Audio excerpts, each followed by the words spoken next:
الحمدللہ رب العالمین والصلاة والسلام علی نبینا محمد وعلی آلہ وصحبہ اجمعین۔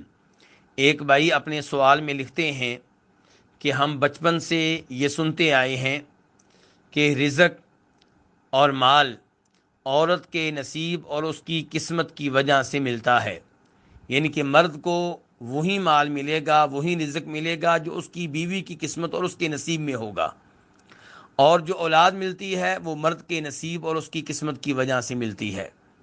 تو کیا یہ بات صحیح ہے؟ تو گزارش یہ ہے کہ یہ بات بے اصل ہے اور بے حقیقت ہے۔ قرآن و حدیث کی نصوص سے یہ بات معلوم ہوتی ہے کہ ہر ایک کی قسمت لکھی ہوئی ہے، ہر ایک کا نصیب لکھا ہوا ہے، ہر ایک کا رزق لکھا ہوا ہے، ہر ایک کی اولاد لکھی ہوئی ہے۔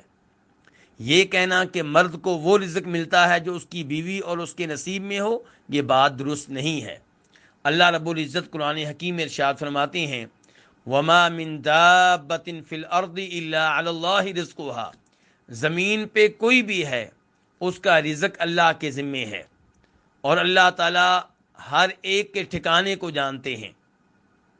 اور وہ حدیث جسے امام بخاری جناب عبداللہ ابن مسعود سے روایت کرتے ہیں اور اس کا نمبر ہے 3208، اس سے پتہ چلتا ہے کہ بچہ ماں کے پیٹ میں ہوتا ہے اور ابھی 4 مہینے کا ہوتا ہے تو اس کے بارے میں 4 چیزیں لکھ دی جاتی ہیں۔ اس کا عمل لکھ دیا جاتا ہے، اس کا رزق لکھ دیا جاتا ہے، اس کی عمر لکھ دی جاتی ہے، اور یہ بھی لکھ دیا جاتا ہے کہ یہ سعادت مند ہوگا یا بدبخت ہوگا۔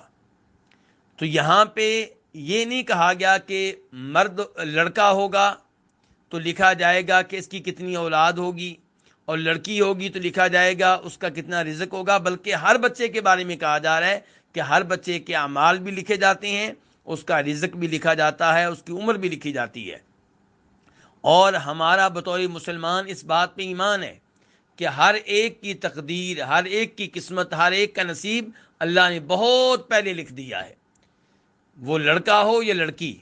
اس لیے ہر ایک کو اپنی اپنی تقدیر کے مطابق رزق ملتا ہے، ہر ایک کو اپنی اپنی تقدیر، قسمت اور نصیب کے مطابق اولاد ملتی ہے۔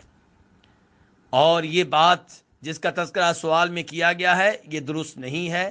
اللہ رب العزت ہمیں صحیح عقائد اختیار کرنے کی توفیق عنایت فرمائے۔ وصلی اللہ تعالی علی نبینا محمد وعلی آلہ وصحبہ